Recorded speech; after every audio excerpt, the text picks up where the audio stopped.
Well, thank you, Sean, and I hope Sean gave me a great kind of segue, Dave, because people You're going to have to remind him. Well, first off, people listening on audio podcasts around the world are probably like, wait a second, why did it go from Sean's voice to Ricky's voice after Ricky probably said some dumbass thing in the last segment? Why is Ricky hosting? And if you're watching on YouTube, they're like, wait, every single video I've seen Sean on this side of the table. I think it's for you guys the left side of the table. But now Ricky is there and Dave is. They're wearing the same thing, but obviously Sean's not here. We're recording this on Friday. We had a Patreon segment lined up with new patron John. Going to get to him in a second, introduce him to you guys. But Sean could not be here, so here at the end of the podcast, you're stuck with the dynamic duo, the New Age Outlaws of Dave and Ricky. And make sure to check out patreon.com/Most Valuable Podcast if you want to join the Fast Break in the future and get to talk about any topic of your choosing every time you're at the $10 tier. And without further ado, let's introduce him. I should have asked him, Dave, his last name to refer when we were going into the segment, but I'm going to wing it. Much like you were like, hey, I'm going to wing it. I am too. John, correct me if I'm wrong. I hope I'm right. Welcome to the show, John Williams? John Woodson. Greetings. I knew it was a W. It probably was today. I was listening to some Jurassic Park. So close enough. John Williams on the mind. John, how you doing this Friday evening that we're recording the podcast? Pretty good. Ready to start the weekend, talk some basketball. Well, talking some basketball indeed, and we're doing my favorite basketball. Okay, my second favorite basketball because I like NBA free agency a whole lot, and I love the reality show. But we're looking at draft sleepers today. And the first thing I want to ask you, John, is I'm going to do my classic, I tell this to Mark all the time on the Onside Kick, where we came up with a list and I told you I was going to ask you a question to start, so you're ready for that question, and then I throw you a completely different question to get you off your feet. I'm still ready. In your mind, we're talking NBA draft sleepers. In your mind, what defines a sleeper? Because between person to person, it's always completely different. So in your mind, what's a sleeper? Well, there's a bunch of different definitions, but the one I kind of go with is the player you think is going much higher than the average everyone else has them going.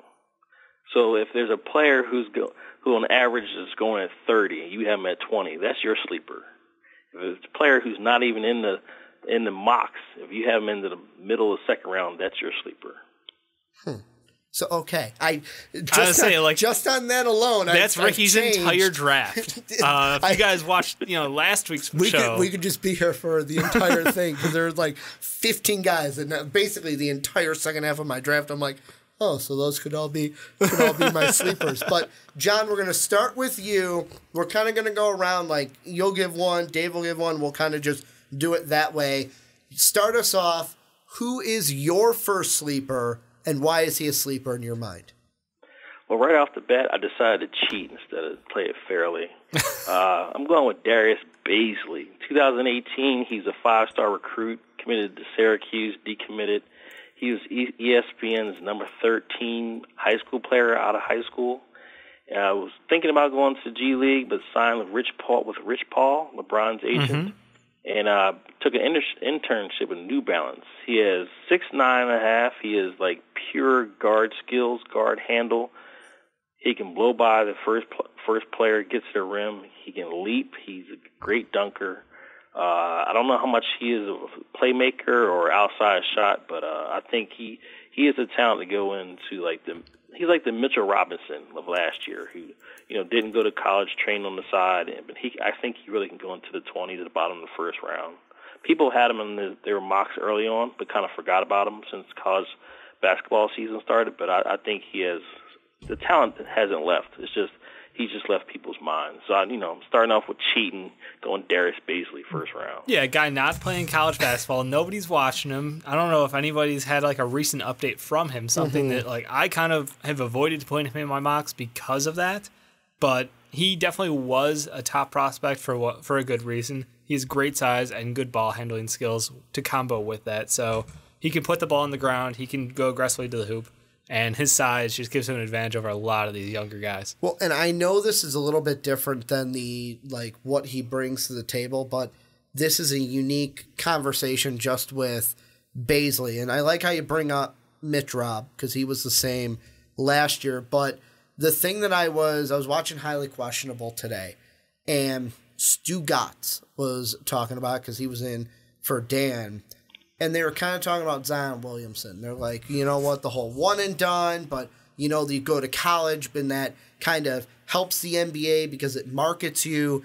And, like, I look at Darius Bazley and his stock, and I think this is a prime example of that, is because we've got all these college games, especially this time of the year, we're gearing up for conference tournaments now. We're gearing up for March Madness. There's going to be a guy from, like, Nevada. It could be like the Martin twins or somebody from Marquette, that like non-Power 5 school that has a great tournament people fall in love with, and then boom, he's in mock drafts. I'm not saying that teams are actually going to be like that, because they actually have scouts and do their due diligence, I hope. But there's going to be those players that we see and we fall in love with because we've seen them. And I wonder with Darius Bazley how much of it, which could make him a true sleeper of, since we're not seeing him play college football. I'll shoot this question to you, John. Basketball. Since we're not seeing him play We're not watching him play college football either. Obviously, he's not playing college football. He's also not doing that. But because he's not playing college basketball, is that in the end going to hurt him rather than help him when he is selected in the NBA draft? I will shoot that question to you, John. Well, I'm going to respond to your question on a question. The other Darius Garland, he's not playing basketball. Does he drop? But you got Jonte Porter. Does he drop? We've seen. Yeah, they played a couple of games, but you don't drop him out of the first round. But why here's does Darius the thing: we've Bazley seen get them play dropped college out, basketball, and he decides not to play college basketball? I think he has talent like those other guys, and he's just forgotten about. I think didn't Darius Garland just sign with Rich Paul like last week? Did he? I'm going to Google that one. But like Jonte's a different one, because Jonte has a full signs Darius Garland. Well, Jonte has 17th of February. Full season under his belt. So like for him, but then he goes to combine, he's out of shape, and then gets injured. Well, that's like, what kind of shape are you in when you're trying to rehabilitate your knee? True. Yeah, true. No, it's absolutely fair. I think I'd go with Darius Bazley any day over Jonte.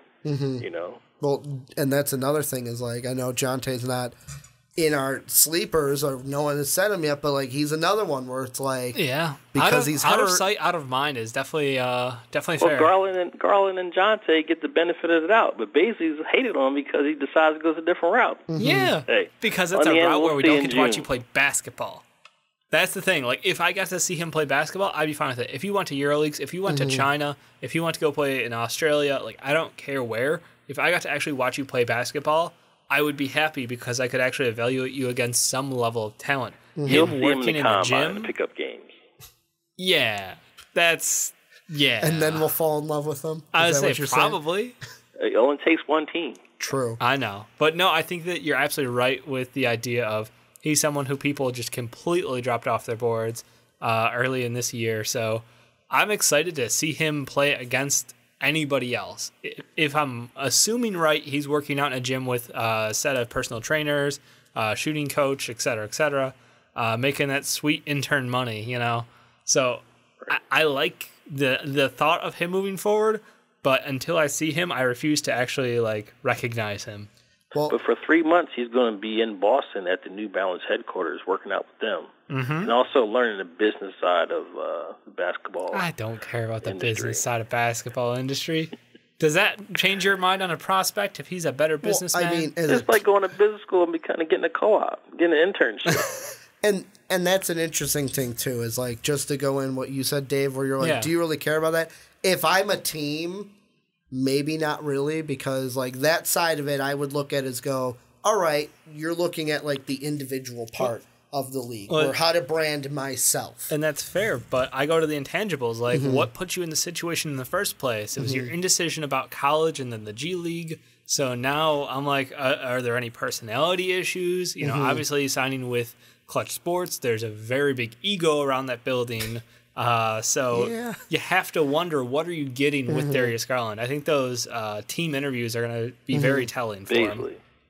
Oh, sorry, yeah, Bazley. Dave's got Garland on the mind. We mentioned Garland. We mentioned Bazley. And Dave's like, I really like Garland. Someone to mention him, but Bazley. He can ball, and we saw him ball. I don't care. He's still a top 10 pick. Let's shoot it over to you, though, Dave. Who's one of your sleepers? Who you want to bring up? First up, I'll go with Talen Horton-Tucker. I think that not only a local kid, just because he went to Simeon, grew up in Chicago, now playing at Iowa State, which I feel like Iowa State just puts out a bunch of like good, not great players. And Talen is a younger prospect. Niang. Yeah. Talen's a younger prospect. He is good size, like 6'4", 6'5"-ish, but with an excellent wingspan somewhere around 7 feet. I can't wait to get an actual measurable, because it could be actually larger than that. But the thing with him is he sort of has a great tool set, but we're not seeing it all come together yet, which means he's not looking first round yet, but a lot of people are like, okay, he's got the right building blocks. If we can get him in here, we can bring his shooting percentages up a little bit. He moves with the ball pretty well. I know that there's something you can work with there out of a tweener guy who is a 2-3 and who is comfortable guarding anywhere up.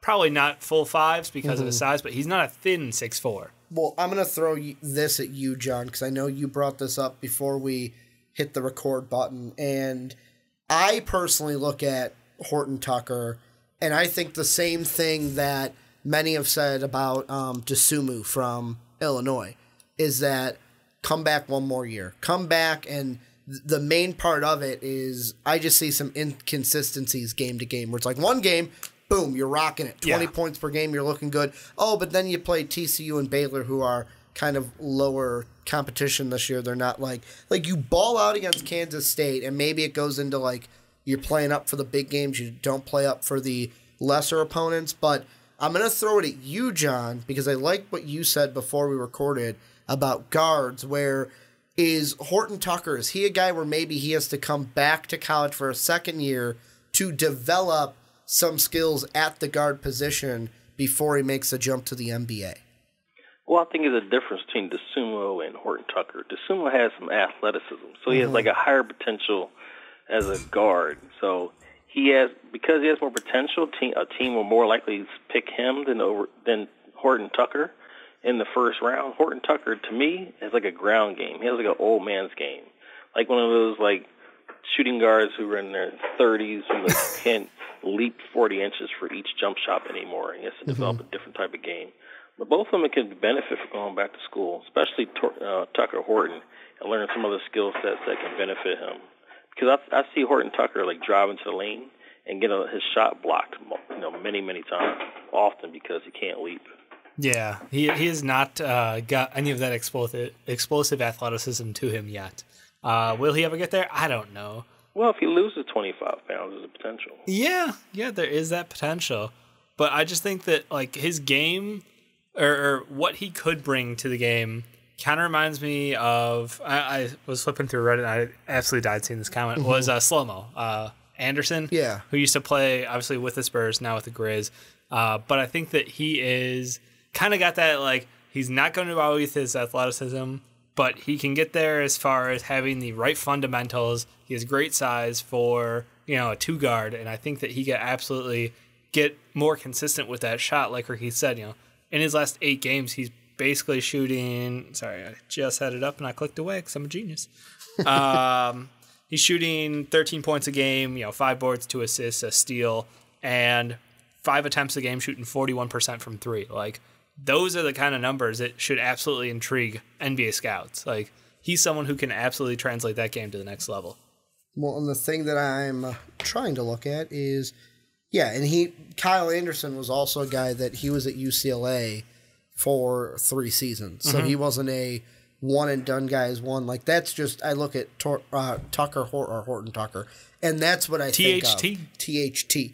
Where it's just like, maybe you need to stay one more year, work on some stuff, and then we'll see you get ready. But he's one of the youngest prospects in this class, so having him, come out now, his I don't know if his draft stock will get much better. And it's a fine State. line where it's like with Jonte, it was. I know we mentioned Jonte and he was out of shape, and that really played into it. Yeah. But I mean, the draft stock is one, but also it's a fine line of, all right, would I rather work on what I have to do in college? And that's where kind of like we don't go play college. Well, it's not that. It's what John to me it is. When you're full-time NBA, you're going to be a better player. It's what John brought up, and kind of where I agree with him, where THT and Dosunmu are different, where Dosunmu can come back, work on what he needs to, and shoot his stock up, where it's like, THT, can he do the same thing? Can he come back and is his stock going to change drastically from doing that, or can he say, hey, I'm just going to go to the league, work on what I have to do, and I can just get paid in the NBA to work, and just like Mo Bamba said, I'm getting paid to do what I want to do and to play basketball. I'm going to keep kind of the trend that Dave set up and what John, you set up also, and I'm going to go with a guy who comes from a smaller non-Power 5 school that I feel like I look at him and I go, I really want you to succeed. But the glaring question I have for him is if his height will be a detriment in the league. And that is Marcus Howard out of Marquette. Yeah. Like, I look at this guy, and of course he's, to me, a little bit of a volume shooter, how he's averaging like 17, almost 18 shots per game at Marquette. But like, I look at this guy, he can shoot from range, he can drive to the basket, he can pass and find open teammates. Like, I look at it and I go, you are almost everything I want in a point guard. But you're 5'11". Well, and that's the thing. On a good day. And John, I'll ask you, am I over questioning, that's probably what I want to say, Marcus Howard, or will he be able to overcome his 5'11" height at the next level? I think he'll be a specialist. I think a team who drafts a Marcus Howard needs some scoring in their second unit. I don't think he's a starting point guard in the NBA. If you need like a Lou Williams type player come off the bench and score and, kind of like bring a lot of energy, I can go that way. He could shoot. He's pretty good. He's like a poor man's Isaiah Thomas. If it's a team in the second round who needs some scoring from the point guard position off the bench, I think they'll take a stab at him. Yeah, I really like the Isaiah comp because he's someone who absolutely is a knockdown shooter. All 3 years in college, 88%, 93%, 91% from the line. As the attempts increase, he's maintaining or getting better. It's exactly what you want to see. He has got great shooting splits throughout. I agree. He's someone who you get him in, you get him those 15 minutes of impactful time during games, and he might put up 12 points in those 15 minutes, or he might put up 20 points in those 15 minutes. Like, he could absolutely grow as a 6-man role, and I think that even early in his career, he'll be able to kind of provide that punch for your team. Who did you just say is a poor man's version of John? Isaiah Thomas. Isaiah Thomas. There's like a T.J. McConnell type. I mean, let's not compare to the GOAT, but, See, there was a different guy I was kind of thinking of, not like exact game, but kind of like what he's brought to the team, and I'm looking at it and I'm kind of second guessing myself because, like Dave mentioned, you at your 15 I liked, but this guy at the next level is getting like 26, but also the team he's on kind of plays into that. Marcus Howard to me can almost be like a Josh Hart to a team, where it's like a guy who I'm saying it like this, just hear me out. A guy where it's like he comes in, he's not from a Power 5. Your casual NBA fan might not know who he is, but it's like he plays really good in the summer league, earns a spot, like John said, on that second unit. He played for Jay Wright. No, Villanova. I get that, but I mean the casual fan, I would feel would be like, oh, Villanova wouldn't really know much about Josh Hart like we went into, whereas Marquette, it's going to be even to the like take that needle and push it further. And I feel like he could be a guy that plays well in the summer league, earns a spot on a team, and then, like John said, is a second unit kind of a guy. But he's one where I'm like, the league is shooting. You can't have enough shooting. Just can you get over that 5'11" height that I see on paper? John, take us through your second sleeper. Oh, I'm going to pull one out the blue, steal one from Europe. I got Arturos Zagas Latvian player. He's currently playing in Spain for the Liga ACB League. He's a 6'3" point guard. He has some speed. He's a frail guy, little guy. Really looks really young. I think he has a lot of potential. There's a need for point guards who can both score and play make. He's not really a great leaper. He's not like a Garland or a Morant, but he can get up there and lay the ball on the backboard and get it in. He has pretty good vision and plays a pick roll pretty good. I think that he's a good draft and stash candidate for a second round. Do you think that? For the second round, I get it. I was gonna lead in with you, like, do you think that EuroLeague point guards rep has been kind of ruined because of Frank? Because he was young and he was actually more accomplished in his youth than Arturo is, but I wonder if I get the Luka thing is awesome and everybody loves it right now, but when we're being realistic about these undersized, underdeveloped guys, and when I see Zagas, I do see that. Or Zagras, I can't pronounce the last name. I've tried. When I see him, I wonder if he will ever muscle up to the point where I can see him coming over. If this is just like we'll put basically you're betting, penny slots. If you win, great. But like you're not really worried about that second round pick. Well, the thing I kind of think about and this is just me with international in general, is to me there's no one clear example of like this is what the international prospect is, because I've got 3 different examples that I could throw out at you. Like you could throw out this past year and Luka, where it's like, he's really young. Is he going to be able to come over? But he was the most accomplished player ever. And that's another thing. And he's proving that, hey, I should have been taken probably number 1 overall by the Suns. Whereas on the flip side to that, complete 180, you've got Frank, where it's like, wow, I was taken top 10 and I have kind of needed to develop my entire time in the NBA. Yes, my defense has been there, but my offensive game isn't where many had liked it. Or you have, and yes, this is me being a Bulls homer, that's why I bring this example out, like a Nico Mirotic, where it was like, we drafted Nico, and I know his case was he didn't want to come over right away, so he stayed overseas and developed and then came over when he was ready, but and he's been super successful. And yet again, super successful. And that's kind of the fine line that teams have to play with these Euro candidates, is you obviously don't want, in second round, the thing that John said is key. If you're drafting him in the second round, I don't think you're going to bring him over, because like Luka and Frank were taken top 10.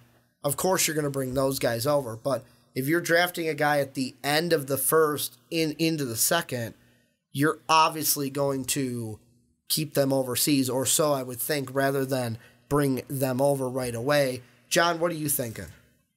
Well, I think Frank was drafted because of his size. Point guards, they're playmakers. Frank wasn't drafted to be a playmaker. They took a kid with his size and tried to make a playmaker out of him, and I don't think it's working out well for the Knicks. So the comparison isn't close. For me, Arturos is sort of like his floor would be like a Sergio Rodriguez, and like his ceiling would be like a Goran Dragic. Dragic came over, he was much older, much mature player. But as far as like, a point guard who can both, shoot and play, make at the same time, which is great. He's a natural point guard. I wouldn't say that Frank is a natural point guard. It also depends, like, on the competitiveness of the EuroLeague that you're playing in. There are several different leagues, and people, the players are just, they elevate their game based on the league that they're in. Yeah, no, I agree. I mean, the only reason I brought up Frank, and I wasn't making a comparison of him, was more so the state of which he came over at. Well, but thing is, they want him to be something he didn't show potential. Right, but I mean, the same thing could happen to him if Arturo gets drafted by a bad team who decides he's going to do, maybe they want him to be a Steph Curry-like player. It's like, well, that's not his game, I think that you can get screwed over so many ways by NBA teams who have potential routes for you to take in your professional career, and they try to develop you in a certain way that's not beneficial to your skill set. And I think we talked about that a lot more in the past, as far as like oh, if he gets drafted by the right coach and we try to pair like development groups versus, where the best way this player could succeed. Like I could only see him working out if he's a Spurs player or if he's a Heat player because of that. So yeah, I just want to toss that out there. Now, the thing that this is me being, because the EuroLeague isn't something that I'm totally wrapped around. He doesn't play for the same team that Kristaps came from, does he? No. Okay, because I was like, that's another player that obviously EuroLeague player that we could mention that brought over. But they're both from Latvia. Yeah, and I think that the thing, Dave, that you hit that's 100% true is what team. But in the second round, I bring up, like Frank went to the Knicks, and I'm going to do this for Sean because Sean would want me to.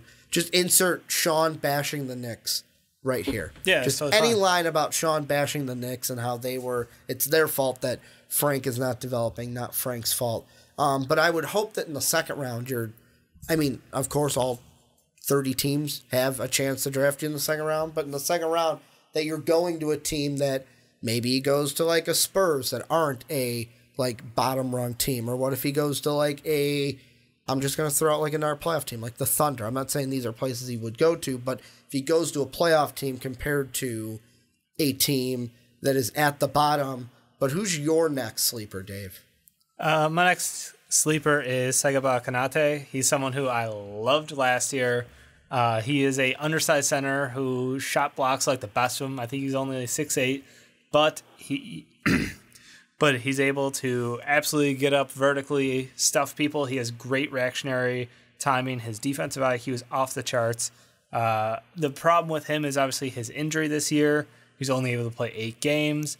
His final game of the year was kind of hilarious, though, because his stat line, just a quick read for you, 16 points, 9 boards, 7 blocks. Just tossing out there. Against Pitt, some bunch of scrubs from Pitt. Sorry, just had to take a shot there. But no, the thing that he is just, he's got that it factor on defense. He knows where people are going. He's got great predictive ability, and he just, oh my God, the shot blocking is crazy. So as a second rounder, if you can get someone who is able to grow their game, and obviously you're preying on upside at this point, but he already is a junior. So if he decides, look, I'm already who I'm going to be as a player, you just get a good defensive small ball center because he can run the floor. His weight's not a huge concern. He can play with decent speed. So you hope that he's someone who develops a little bit more of an offensive game or a well-rounded game. But look, he can get buckets. He can block shots. He's not going to be a facilitator. He's not Draymond Green, but he does have some valuable qualities for an NBA backup center. John, what are you thinking? I think he has limited valuable qualities. He's a big guy. He's undersized. If I was a GM, I wouldn't go for him. 6'8" center, I'm running in a different direction. Fair enough. Yeah, and the only thing I'm thinking right now about him is kind of like what you said, Dave, is the coming back or going into the draft. And I think the only thing in my mind, if I was him, that would kind of weigh in is if people are telling me, yeah, it's probably for sure that you're going to be undrafted, I would just be like, well, what's the point of going in? He's on people's top 60 list right now. Well, and that's the thing. He is fringe second round. It's kind of like in the NFL side, I'll use that, where one of the main reasons why like a Dwayne Haskins went into the draft, a Kyler Murray, where it's like, hey, you're getting this first round grade. Like if he was talking to draft analysts, they're like, hey, you've got a second round grade. There's a high chance that you're going to be in the second round. Then I'd be like, okay, I'm going to declare for the draft. But if I'm hearing like, hey, you're a strong chance that you're probably going to be undrafted. If I was him, I'd be like, well, why take that chance? Then have to try to sign with a team. Probably at that point, you're signing with a team kind of like, I'm going to use the example of like a Brandon Paul who used to be at Illinois, where it's like, went undrafted, had to sign with a team, played in the summer league. I think it was the Spurs. Yeah. He played in the summer league. And then it's like, they didn't sign me, so now I have to go play overseas. Eventually got into a roster, got to the G League, where I believe he's still at. right now. Would you want to go through that kind of a route, or would you just want to stay senior year, work again, try to get that second round grade? That's kind of where I'm sitting. I think with he's got Kinetic. the second round grade already. That to me, I don't think his injury and knocks him that's out. why it's a sleeper for Dave. I mean, he's higher than most people would have. To be fair, his 3-point shot, he had 2 different games. He went 5 from 8 against Valpo and 3 of 4 against Buffalo. The other games, not so much, but since it's such limited shooting, technically he's shooting 39% from 3. Just tossing out there. A guy I'm going to throw out there, and this guy, people might say, Ricky, he's not a sleeper. But I'm still going to throw him out there, especially after the last 2 games that he's had. He is probably going to climb on my board, even if not a little. And I'm looking at Cam Johnson out of UNC as a sleeper. I know that Zion got injured, and Zion was not playing in that game, so he didn't have the SWAT monster out there to they block score? shots. 51 points in the paint? Yeah. Something they were absurd. living in the paint. But he is a guy to me where basically the biggest negatives is he's not doesn't get to the line enough for free throw attempts, and he doesn't block a ton of shots. Everything else is a positive in my mind with him, and if he can, through the end of the year, continue this little pace that he has, where he's played really well against Wake Forest, played really well against Duke. If he can keep this going, especially maybe in a second matchup with Duke to end the regular season, where Zion may or may not be back.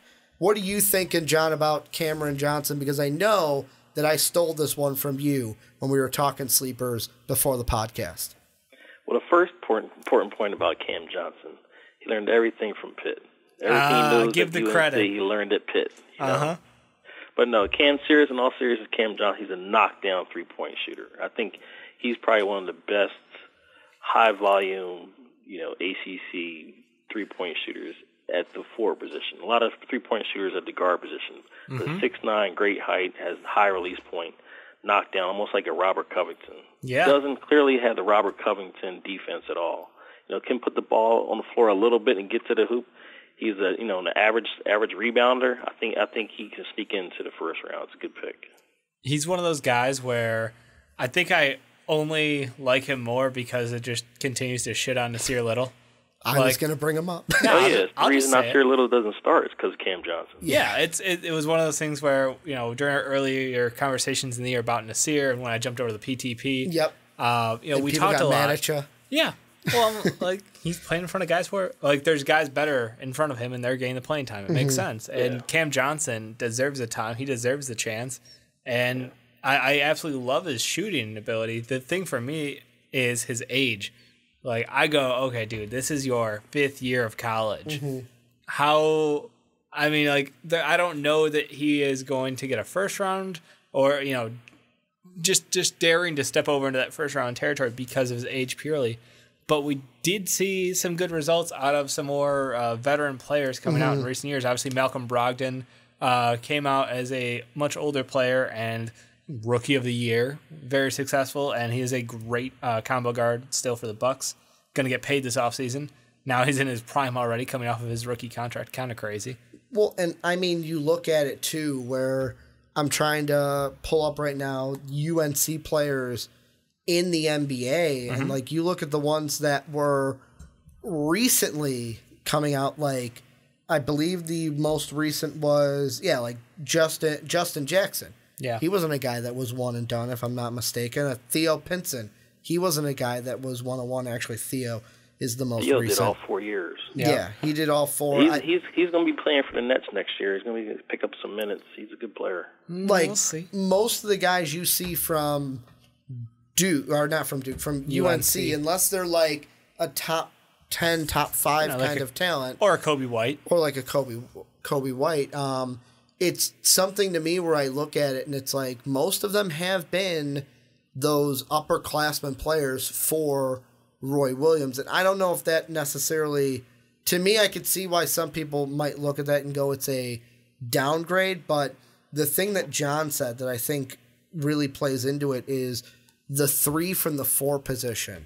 And especially with teams trying to get that kind of stretch four at the next level, I look at teams late in the draft, and there are ones like maybe the Thunder. I mean, the Warriors could also be a team that could take... Anybody can buy a spot.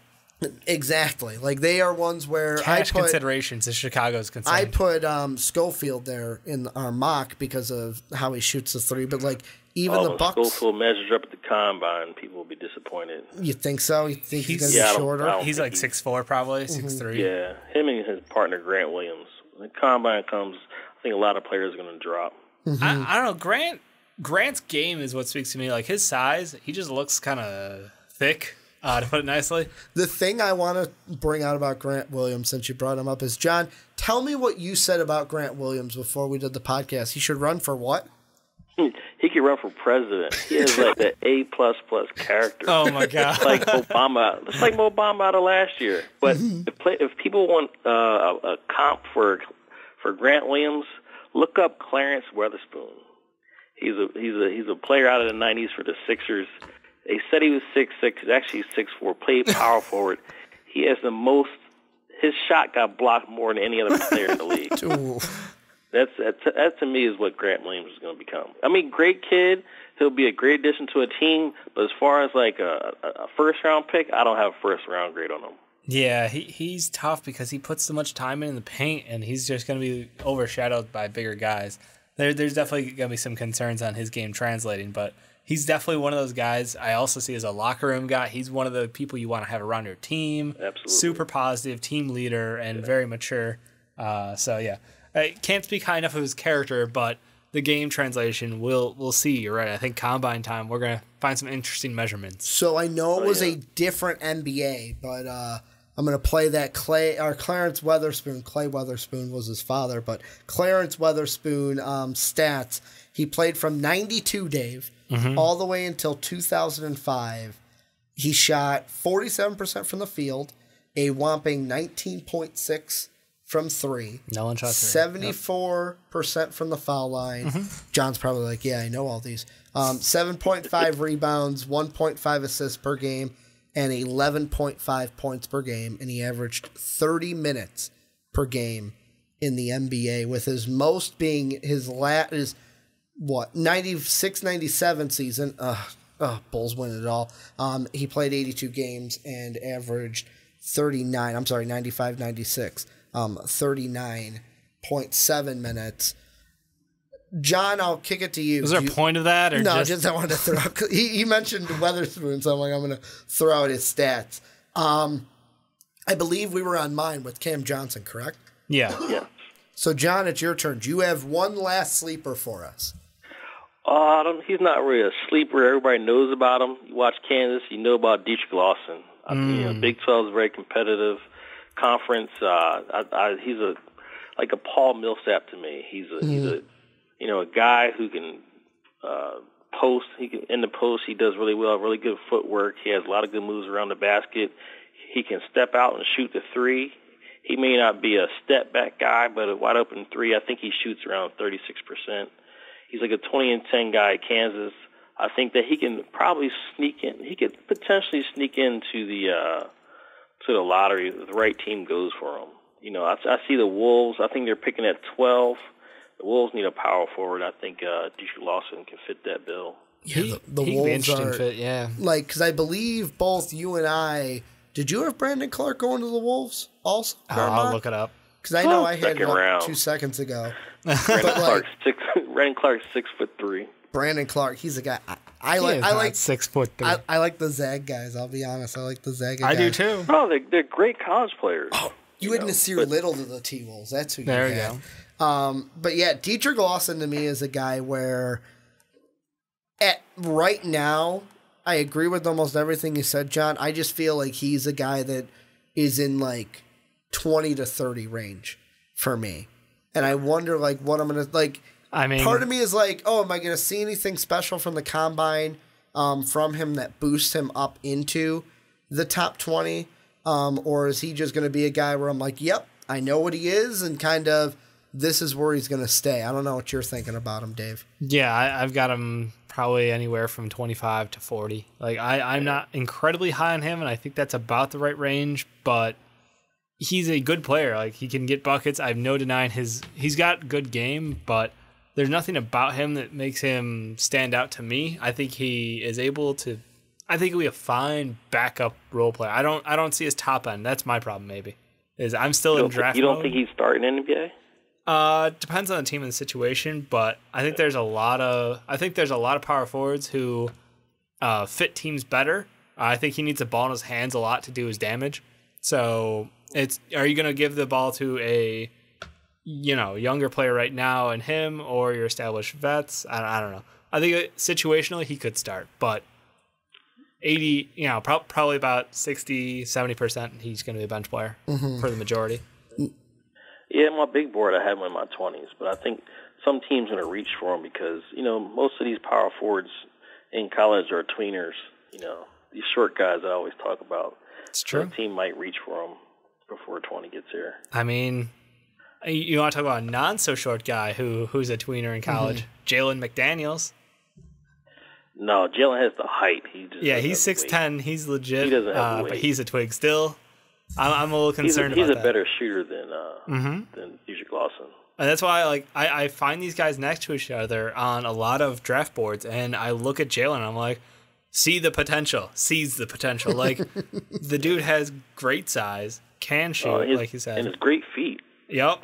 Like, Jalen McDaniels, his feet, he's going to be an underrated defender. Yeah. No, I think he's similar to the lines of what we're seeing, and I hate saying this, but like what we've seen. Screw it, I'm gonna scrap that. I was gonna say Brandon Ingram, but like, it's a second Brandon Ingram comp I think we've had on this podcast. I see him as a little more talented than Luke Mabute. Really? Yeah. I mean, he's a little taller than it, a little thinner than, but I think Luke Mabute, with his feet, that's why he's a great defender. And, yeah. Jalen has a much better jump shot. Yeah. But his brother's coming out next year. He's going to be possibly the number one player out of high school next year. Oh, shit. I did not know that. Because I'm Jalen early scouting. McDaniels. Early scouting. Is he also going to San Diego State? Oh, I don't know. Okay. No, I think they're bigger teams that are going after him. Nice. I see him probably going to UCLA or something like that. All right. Yeah. I mean, I don't know. I haven't read an article in a while, but yeah. Question for you, Dave. Yeah. Do you have a final guy, or do you want me to throw my final guy out because you kind of asked me to put him on my list? I jokingly tossed out a couple names before we recorded. One was Ethan Happ. That's who I was going to throw out because I'm like, you know what, Dave, you want to talk about him? I threw him on my list. Why is Ethan Happ a sleeper? I wouldn't put him there. He's a 4-year college player. He's going to be 23 before the next season starts. He's a good at everything, great at nothing, super boring player to me. Well, the only thing, and this is why I didn't want to put Ethan Happ, like I almost did as my third. Yep. But then I didn't. Best guy at the because Y. See, it's not even like, for me, the big thing, and this is the big stat, like if I'm going to look at any stat about a player, maybe except for centers in some situations, but even with centers now, I'm even looking at this stat. It comes down to the 3-ball. And Ethan Happ does not, like, he doesn't shoot the 3. If he shoots a 3, it's like, oh, okay, he missed a 3 today.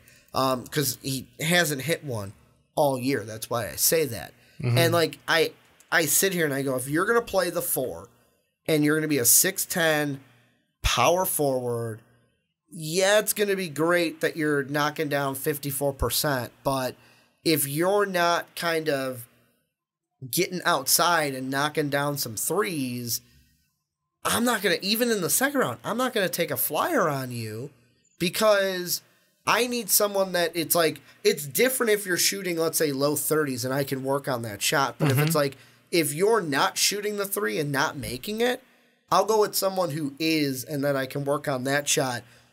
John, do you have any thoughts on Ethan Happ? Yeah, I kind of agree with you. I think if you're a power forward and you can't shoot the 3, you better be getting rebounds, you better be boxing out and blocking shots. And I don't think he has that. I don't think he can do that in the NBA. I mean, if a team goes for him in the second round, it's just for depth. I mean, I wouldn't expect the team to play him much. It's a decent passing big. The inside out working from the top of the key. I think that's he's got some unique pieces to his game that not a lot of players can do. But you will need a point guard that's a scorer, not a playmaker. Well, isn't that what most second units have? I mean, most second units are going towards your boy Marcus Howard. I mean, I think that, there you go. You got to pair Ethan Happ and Marcus Howard together. There you go. We're making the dream team. You know what? If the dream team of second rounders. If you could draft a second round team of sleepers to do like 2K with like this year, do you think the names we tossed out there would win any game? Oh, you're the guy with 2K from the podcast. With this draft? With the guys we threw out in this segment. So Bazley, Cam Johnson, Marcus Howard, Ethan Happ, THT, Sega Kanate. I'm trying to think. Dedric Lawson we threw out. Am I missing everything? Oh, Arturo. Yeah. Would those guys do anything? You're saying as a I'm just going 2K team. Yeah. We're just taking second rounders, put them in 2K, pick them up as a team. If you give me Dosunmu at the point. Okay. We did mention him in the Who's it? Charles Matthews out of Michigan at the 2? Yes. I'd take him. Where do you have Servetus? Is he your 3? Oh, I guess. I mean, it depends on who you have in your mock. You know, you want to make a team. Yeah, that's fair. I'm just saying. I think it'd be fun to try to put together a second round team. Dave just do you have McDaniels in your first round? I don't actually right now, but I want to put him back. That's one of those guys where I'm like, he probably should have been there, but I forgot. And then one of these centers have to fall. You know. Oh yeah. Well, you're gonna. I don't think Fernando or Bidazitz. Oh, Toga? Yeah. I think that Bassi will be there in the second round too. Yeah, and Bassi, I think that's a pretty competitive second round team. Yeah, I would actually love to see this. Now I've got something to do tonight when I go home. Dave's gonna play when Anthem bugs out on me for the 8th time. Dave's going to play 2K because Anthem just won't bug out. You know what's the worst thing that I've heard about Anthem, and I know this is the fast break, but I'm going to say it anyways, is I've heard stories of people like, I'm dead, and I can't ping to my teammates that I'm here, and I can't leave the match. If you don't have a microphone, you have to go, PS4 button, quit application, restart, and you can rejoin. Or message them. That's but I'm at a loss. I don't know what Anthem is. It's a shitty Destiny 2 game on PlayStation, Xbox, and PC. Just came out this week. Dave wants to be Iron Man, so that's why. If you ever want to know more about the game, check out our other show, Too Old to Game. It gets a weekly mention. Dave's like, shameless plug. But John, I'll throw it to you. Any final thoughts you have about any sleepers? Open mic. Before we wrap this up, one of the longest Patreon segments. We're going on probably about 45, 50 minutes. Wow. So Sean might be angry at us, nothing. But I don't care. John, any final thoughts? As far as the draft, I tell you, I like Suku Dumboya. If I think for me, he could sneak into the top 7. Ooh, I like that. I think he's a poor man's Danny Manning. I really like his potential. Nice. Yeah, I mean, he was one where even on our mock, I was like, I feel like I have him too low. And Dave's like, yeah, you got him too low. You got him sitting at 15. I just don't know where is he going to get lost in the shuffle? That's what I feel like could be the worst case. Remember, timing-wise, I think we're going to be good because we're going to get to watch him play a little bit more. He just came back. Yep. He came back. Exactly. So he'll be seeing some videos in the next couple of weeks. So he'll be playing as the college kids are wrapping everything up, is what you're saying. Yeah. Well, this is where you guys come in. Let us know what you're thinking down below in the comment section. Who are some of your sleepers that we might not have mentioned? Because you might be higher on guys that John's not high on, that Dave's not high on, that I'm not high on, that Sean's not high on. Sean, let us know your sleepers down below because I know you listen. Naz Reid. Oh, yeah, Naz Reid is Sean's biggest sleeper.